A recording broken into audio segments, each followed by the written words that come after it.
Hey friends, how's it going? I uh, I'm not up to that just yet. I just did this video and realized it was like way too long, so it was just a lot to talk about, I guess. But we're gonna try and do this a little faster. So this is my Magic Find character for Sentinel League. I wanted to make a video about it just to kind of show like what a not extremely expensive Magic Finder looks like. This is not optimized whatsoever. This is kind of just like cheap and dirty way to get the job done. Um, I've found 3 apothecaries on this character in about 100 maps. That's about, I would say on average, about every 40 or so Crimson Temples, I'll find 1 apothecary. This whole league, I've probably found like I'd say 14 of these. I've already sold like another 7. So pretty much an entire mirror shard I've found. Uh, I've found a full stack of the Dragon's Heart, and then this is the second one I'm building up. Um, there was another card, the Enlighten card. I've gotten 2 whole stacks of those. Tried to corrupt a lot of Enlighten 3s. Both of the Enlighten 3s from both of those stacks I corrupted. I actually got an Enlighten 4 from one of the Enlighten 3 cards after corrupting it. So I found a lot of shit with this character, and even if I spent like another 20x min-maxing it to get like an extra 10% quantity, it would still just not be, in my eyes, worth it to spend an extra like 50x buying crazy curse on hit gloves, buying perfectly rolled Ventors, buying a quantity Headhunter. You know, there's a lot of different things that you could do, but in my eyes, just doesn't seem worth it. Anyways, as for the gear, we'll go over the gear, uh, the gem links, the tree, and then I'll show you guys what I do for the strategy. So the gear, we're a Fizz Wander, we're a Kinetic Blast Wander, Magic Finder, so Deadeye. I should say we're a Deadeye. Um, so this is the wand. I believe I bought it for like 11 exalts. It's got flaring, the Takati mod, and essence attack speed with, you know, mana regen. I crafted the spell damage non-chaos as extra chaos. So we've got like 83% increased spell damage on the wand, which is actually ends up also applying to attack damage because of our wand mastery. And then we also get like 7% extra chaos damage from non-chaos and fizz. So really nice here. Anyways, a lot of Magic Find characters use the same shit, so it's really just kind of like, you know, Sedima's 10% quantity, Gold Rim 10%, or Gold Rim 10% move speed, 48% fire res, 20 quantity. Greed's Embrace, perfectly rolled. I found this and I linked it myself while I was magic finding with my old one. Since we're a wander, we use a Centauri's Centauri's Ansar. It's got perfectly rolled 8% quantity. There's a theme here, and that's just trying to get perfectly rolled quant on all of your magic find items. It's probably the most important thing you can do. Like this Ventors. I don't know why I'm like accentuating the like Tor and the Centauri. I don't know, I just can't talk today, I guess. But 10% quant, 40% rarity is the best you can get on a Ventors. This ring is crazy expensive, and I actually didn't buy it. A friend of mine was quitting the league, so he gave it to me, along with this amulet, which we'll go into. But before I had this, I just had another ring that looked like this one, which is 9% quant and like 30 or so rarity with really good res.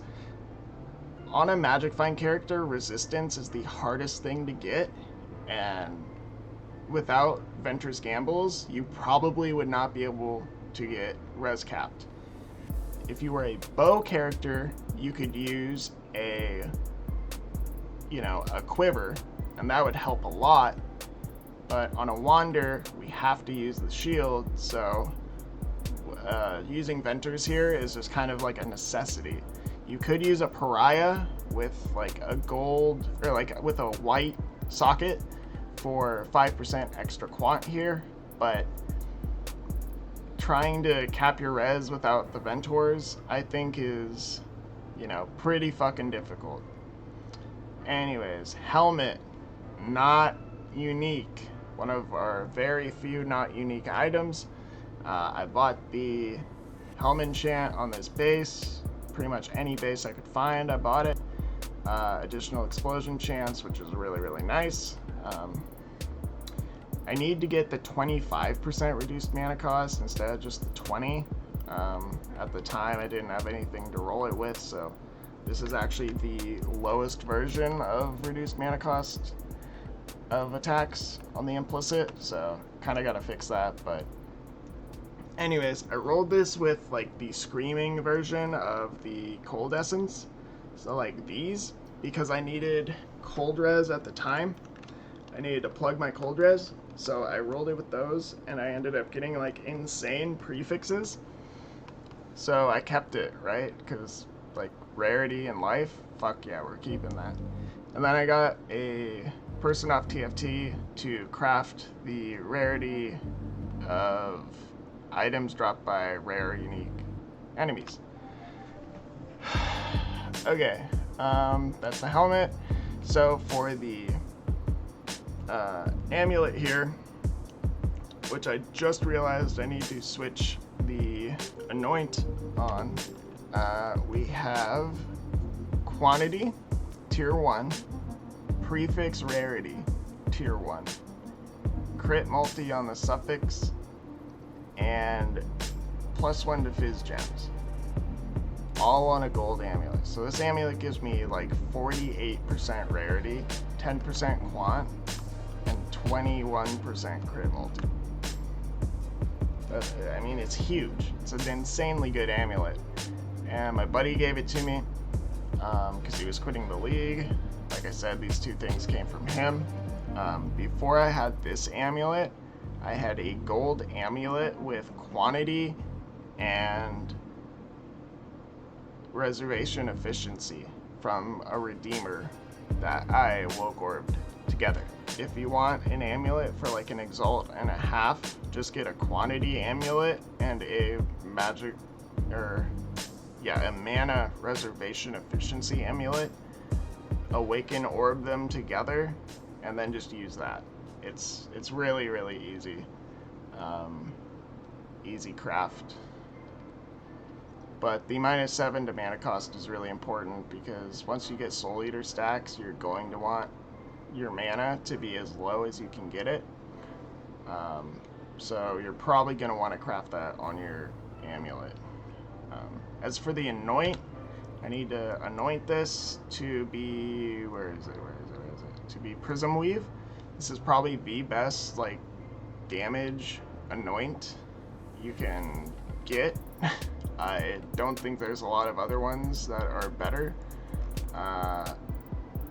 Like if we weren't in this wheel, the Tempest Blast might be better, but yeah, anoint your amulet with Prism Weave. Anyways, so that's the gear.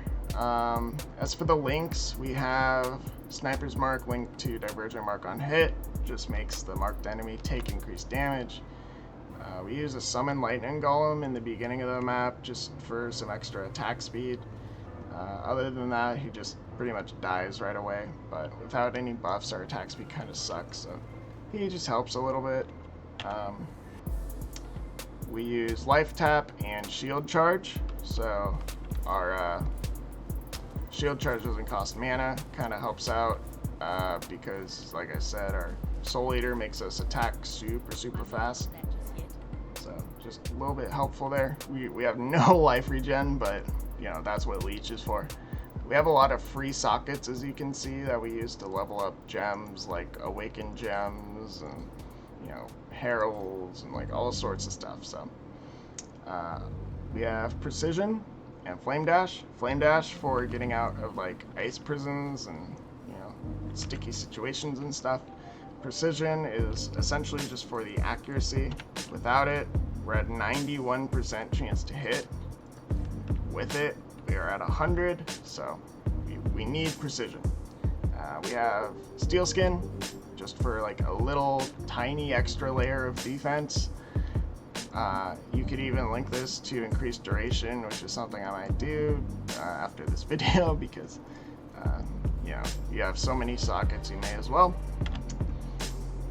For our auras, we use Purity of Elements, Anger, and Hatred.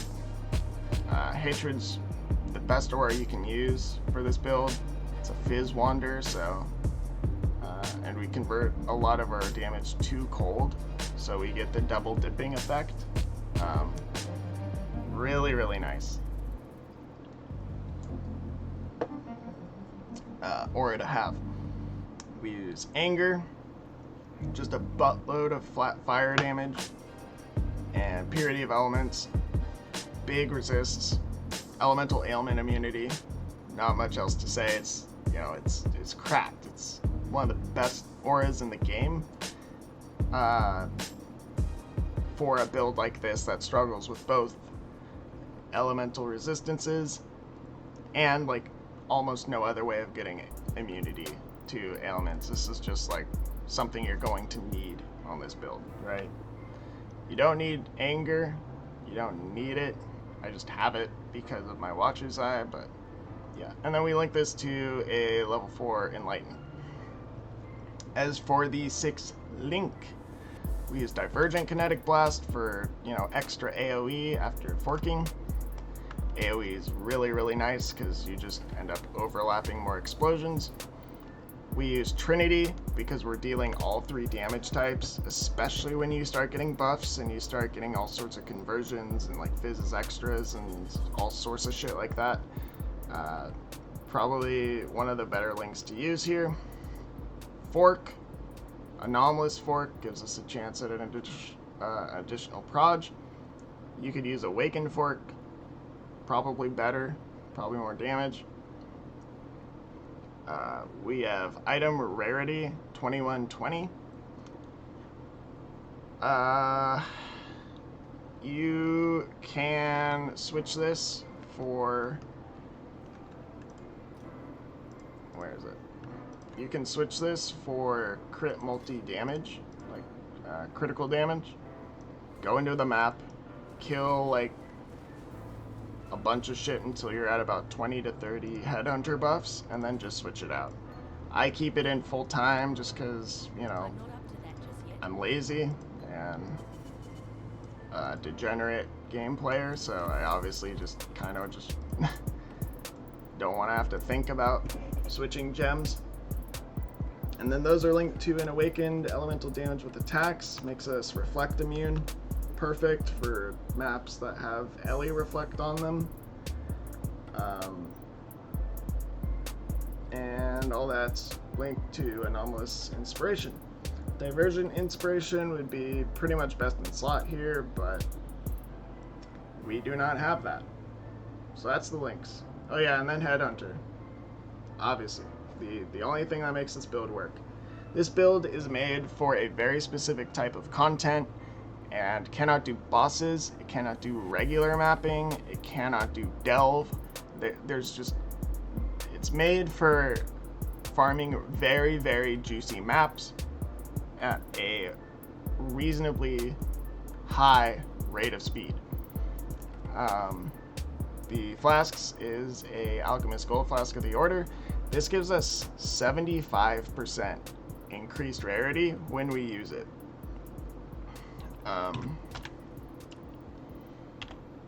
So you can see we're at 290, goes up to 365 Taste of Hate, just Fizz is extra and Fizz taken as. Really good flask for us. Divination Distillate gives us 12% quant, 21% rarity, goes up to 94 quant here. Corrupted Blood Flask, and Bottled Faith. So that is the build here. We'll go over the tree. So for this build, we really want conversion. We don't want to be doing any physical damage at all. We want to convert it to elemental. So how do we do that? Well, first, we come out of here, we grab Charisma and this Reservation Wheel, we grab this Jewel Socket, and then we put in a Watcher's Eye. And the Watcher's Eye has 36% Fizz converted to cold. This can go up to 40, I think? Yeah, so that is why we use Hatred. That's not the only reason we use Hatred, but that's, you know, we want and we need this mod, right? You could do Wrath if you wanted to convert to Lightning, but we use Cold. So also we have 23% Fizz as extra fire when we're affected by anger, which is essentially the only reason we're running anger. It's just a boatload more damage. It's really nice to have. Other than that, you could just run, I don't know, Determination instead of anger if you really didn't want to die, but this is a glass cannon build in its purest form. We come down here, grab the life, grab the strength and int, because we are attribute starved on this build. We're starved for everything on this build. It's really just kind of like a bare bones, quick and dirty way to get a shit ton of loot. So we need the attributes here. We need the attributes here. We come here because we need the resistances here on the mastery. We grab Forces of Nature because it's 10% pen, and we love elemental penetration. So we have a Thread of Hope down here in the Jewel Socket to get one with Nature for more Ellie res, and we also grab Primeval Force because it's essentially 50% increased damage. We grab Survivalist for the same reason as one with Nature, Ellie res. We grab the crit stuff, obviously, because we're crit.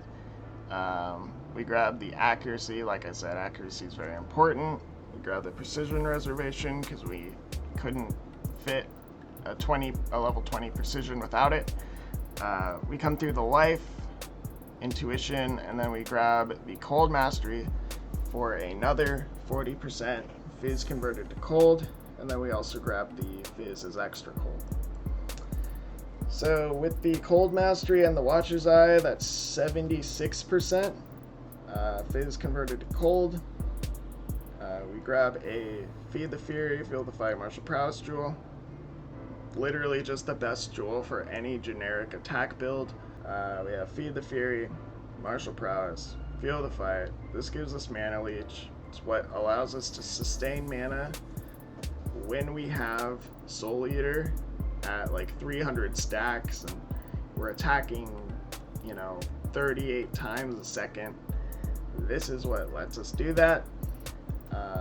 For our Megalomaniac, we needed to get one of these because it was really the only feasible way for us to get Explosive Force and Storm's Hand without getting another large cluster for wand damage.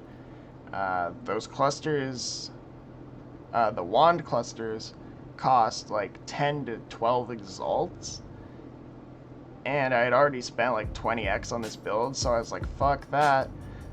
So I bought a Megalomaniac, and this is where we get our last 25% conversion, 24% I guess, into lightning. It also gives us Fizz as extra, which is super nice. And then we have Explosive Force, which is essentially just gives us free explode and Fizz as extra chaos. And then the last one is Nearby Enemies Are Chilled. This would be an insane cluster jewel for like an Omniscience Wander that wasn't using Secrets of Suffering, but just regular like crit stuff. Be pretty gross. But anyways, when this procs, you'll definitely notice it doesn't proc often, but when it does, it's super nice. Like I said, we use Secrets of Suffering. This just basically allows us to get crit capped. We're converting 3/4 of our fizz to cold, so we're pretty much always at a max brittle, especially when we have a shit ton of buffs. And then the other 25% of our damage is lightning, so we are sapping everything we're hitting. And then we also get 23% of our total physical damage as fire. So we're also getting actually a really, trying to think of the best word, I guess just a decent scorch, right? We grab the Life Master here, and here, just extra life, you know. Mantra of Flames for even more fire damage, so our scorch will, you know, obviously scale off of that as well. Super nice jewel to have. Good place to get like Cannot Be Hindered or something if, you know, you find yourself getting slowed down by any of the 80 mechanics in the game that do that. We grab the Chaos Res because Beyond bosses do a absolute, you know, sack load of chaos damage. Written in Blood for strength and life. Influence for aura effect and reservation. Our last cluster jewel is just an eye-to-eye repeater jewel, and then a resistance jewel in the jewel socket. We grab this whole wheel for Fizz's extra and some attack speed. The mastery is additional projectile because along with that and our ascendancy, we fire 4 projectiles every time we attack, just baseline, which is, you know, actually really, really nice. And then we grab this wheel, which is, you know, Fusillade, Disintegration, Elder Power, and like I said before, increases and reductions to spell damage apply to attacks while wielding a wand. This is why we have spell damage crafted here. This is like 83% increased attack damage because, you know, it's 83% increased spell damage, so it's actually quite a lot of an increase in damage just from one item. Anywho, that's really just it, I believe. Oh yeah, the Ascendancy. We haven't even done our Uber Lab because we can't, because this build can't do Uber Lab, and we haven't even like asked a friend to do it because the build already farms triple beyond 40% Delhi T16 maps. It can do everything that I need it to. I don't need to do Uber Lab. If I were going to reconstitute this Deadeye into like a tornado shot build, I would totally do Uber Lab. But at the time being, it just doesn't need to be done because it already fills its purpose. As for the stuff we do have, Tailwind, Ricochet, Endless Munitions, the 3 best nodes for Deadeye, really. Like, objectively speaking, any projectile build would benefit from all 3 of these nodes. Any projectile build in the game. So, yeah, that's pretty much everything. I guess I'll go over my strategy now. So, we use corrupted items, Beyond, and then the other 2 sextants. God, I can't even talk. Corrupted items, Beyond. The other 2 sextants are either going to be Alva, and then a random one, or if you have Alva missions, 2 random ones. So a good example would be this one, just 12 additional packs of monsters in your map, 4 of them being rare. Really, really nice to have. Another couple I like is Ritual, because it's a good place to just get rare mobs and more buffs for Headhunter.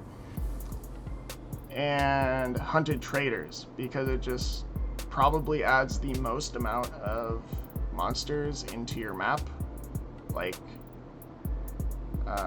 comparatively to like everything else, really. And yeah, I think like the other things you could add: Abyss, Breach, Legion if you really gave a shit. Pretty much anything you can add, go ahead and do it. But you need Beyond and you need corrupted items. A lot of people don't like running corrupted items because, you know, what if you drop a Headhunter? It could drop corrupted, it could brick.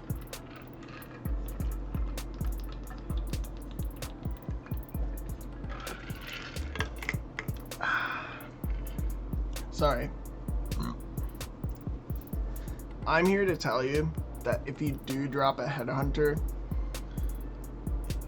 or like a Mage Blood and it bricks because of this, that sucks. But the amount of money you are going to get from Divine Orbs just from one map is probably enough to make you say, okay, this is worth running. You will, on average, if you've got like an 80% quantity character or above, and you're running triple Beyond with one Delirium Orb, you will on average get at least 2 inventories full of 6 links each map. It might be lower, you might get 10 6 links, you might even get like 8. The most 6 links I've gotten in a map, I believe, was like 22. So that's 3 full inventories of 6 links, and then 4 more, I believe. And that was actually on a burial chambers. You get an insane amount of breach rings when you run breach, and overall, just the amount of divines you get will pay off a Headhunter in about 80 maps. Now that sounds like a lot, but if you're only focused on the 6 links, it'll go fast, right? Like 6 links and big drops and stuff like that, it'll go fast. So that's the Sextant setup. We roll our maps for Beyond, and that's it. Only Beyond. I do not run maps like this. Anything that looks like this I don't run. The pack size being 18 and the quantity being 66. It's just not worth it. It's not worth a Deli Orb. Even the shitter ones like these, it's just not worth it. I'll only run 20 pack size and above and 70 quantity and above. Because otherwise, there's just no reason, really. You'll get a lot of these. You'll get a fuck ton of these. But just roll over them. They're not worth it. Just run the 90% quantity, 35 pack size, you know, just insanely goofy goobered quantity maps. It's far more worth your time to do so. So once we have a map, once we have our sextants, we go to the map device, slam her in, we pick Fortune Favors the Brave, and if we don't have an Alva sextant on, we choose Alva. We run a Gilded Reliquary, Polished Div, Gilded Breach, Gilded Harbinger. The Reliquary Scarab, it's kind of just personal preference, but instead of a Reliquary, you could run Abyss, Elder, Ambush. These are all really just interchangeable. You could even run Carto if you want more maps, or, you know,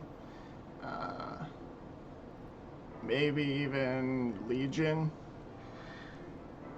I don't run Legion, especially in Crimson Temple.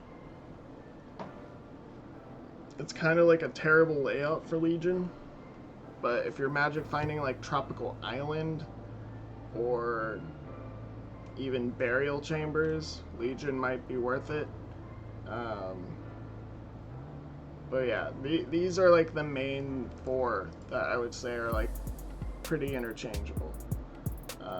If you are running the strongbox strat, then obviously you're gonna run gilded ambush over any of these, but I like reliquary just because I like seeing what kind of uniques I can drop, and then also, you know, maybe getting a mage blood.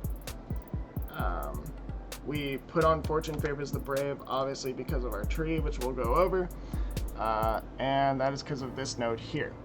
Gives us 10% pack size and 10 quantity. 10 pack size added to every map is so astronomically huge to your returns on investment. It cannot be understated. So this map is actually 85% quant and 31% pack size. This is why I don't run anything under 20, because we actually add pack size to the map, so whatever the base pack size is already further gets increased by the more pack size you have, the better. It's kind of just the TLDR. Anyways, the tree is fully set up for map magic find juicing. I have been running some challenges, so it might look a little weird, but like normally I have the flesh merchant. You could run artifacts of the Vol if you want like Takati ones and stuff like this. Like if you want, you know, temple gloves, like Takati weapons. If you want like a Takati fizz damage on like an imbued wand, for instance, that is where you would want to run artifacts of the vault, because every alpha you run, if you have these nodes, you'll drop something with a temple mod. And then we grab all of the Beyond nodes. We grab each of the Eater of Worlds and Searing Exarch stuff, Eldritch Gaze, and Wrath of the Cosmos. This node right here is Insidious. I fucking hate it. The only build I'm ever able to like counter this with is my Spark Inquisitor that has 90 all res and 100k armor. That's the only build I've ever been able to not give a shit about this node. Now, when you have 40 Headhunter buffs, pretty much nothing can kill you anyways, so this doesn't really matter. But if you're dying a lot after, say, clicking like 2 or 3 altars, just unspec this. It's not worth it. The risk is drastically outweighing the reward on this keystone, I would say. So just unspec it if you're having a difficult time. And then we also grab this. This is one thing I do like to grab if I know I'm going to be doing a lot of them. Is time dilation. So this essentially means, on average, one of your alphas in a map will have all blue monsters. Although that doesn't really correlate to a lot more loot in like your mind. Like you might say that doesn't sound very good. Like, why would I take that? It's actually insane the amount, like the pile of alpha loot after one of these incursions, anecdotally, twice as big as every other alpha. So it's just nice to have, especially if you're running a lot of these maps. You'll get a fair amount of these alphas, and it can be really, really nice. Let's see, we grab all the quantity, all the rarity, small nodes. There are strats where you could do like the 100% increased effect of small atlas passive nodes and then just not grab any of the keystones, but we don't really go in for any of that nonsense. We just run it the way God intended. Since we do care about temples, I run these alpha nodes, and because of that, I get all of these double corruption chambers, and each of these is worth at least an exalt. Stuff that's like Doriani's Institute and the Locus of Corruption, it's like an exalt and a half. I mean, this is like what? 4, 8, 9. It's like at least 9x right here, probably closer to 12. But this is 9x, right? From just picking up a rock and throwing it in a doorway. Easy peasy, lemon squeezy. We grab Abyssal Army for when an Abyss does show up. It's just super juicy. We grab Flash Breach. This is what makes breaches like actually doable and not just a snooze fest. We grab a lot of the Harbinger stuff because that's where a lot of the mobs and beyond spawns kind of proc. So we always grab the additional Harbinger.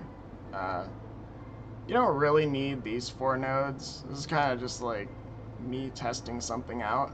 But you really, really want the chance to have a powerful Harbinger boss, because that'll spawn a huge amount of beyond mobs. The more mobs you kill, the better chance you have of dropping like a doctor or apothecary. We grab the strongbox nodes because, you know, we don't care about rolling strongboxes, and you know, operative strongbox is kind of cool when it does happen. We grab the additional shrine just because it's a lot easier to use one of these, the Pandemonium Sentinels, on a shrine, just because you know there's a fuck ton of mobs there, so it's just easier. And then, like I said, we grab Shaping the Valleys and then Shaping the Seas just for some map sustain. And then the hat. All of these nodes are pretty much non-negotiable. You need these. This is what's going to scale your beyond chance of proccing like a mother, a mafk. So each of these 2% increased effect nodes, you're going to want all of them. Oh yeah, last thing. Valley of Darkness. Now, if you have a Headhunter, you're going to need this node, or at least you're going to want it extremely badly. God, my grammar is just absolutely awful. If you have a Headhunter, take Valley of Darkness. If you have Inspired Learning, don't take Valley of Darkness. That's the TLDR. Headhunter equals Valley of Darkness good. Inspired Learning equals Valley of Darkness bad. And alright, that's about it. I think for what this character is, for how much money I've put into it, the fact I don't have all my ascendancies, I'm only level 95, I would say this character performs incredibly well for what it's supposed to do. This character is really only able to farm maps like these. That's the only thing it can do. Can't do bosses, can't do delve, can't do regular maps, Elk and Go. It can't do anything except for like really, really juicy triple beyond delirious T16 maps. Anyways, I think that's about it for the build showcase. I don't think it's gonna be a build guide because, you know, magic finding is been what it's always been and probably what it's always going to be. Like, it's really easy to put these characters together because it's just like a bunch of uniques and like minor crafting on a couple rare pieces of gear. Anyways, I think that's it. That's all we have for the build showcase. Thanks for watching if you did watch to the very end, and yeah, I guess you guys have a wonderful day. Peace out. Take care. Adios. Auf Wiedersehen. I'm not up to that just yet. Sayonara. Love you guys long time. Peace.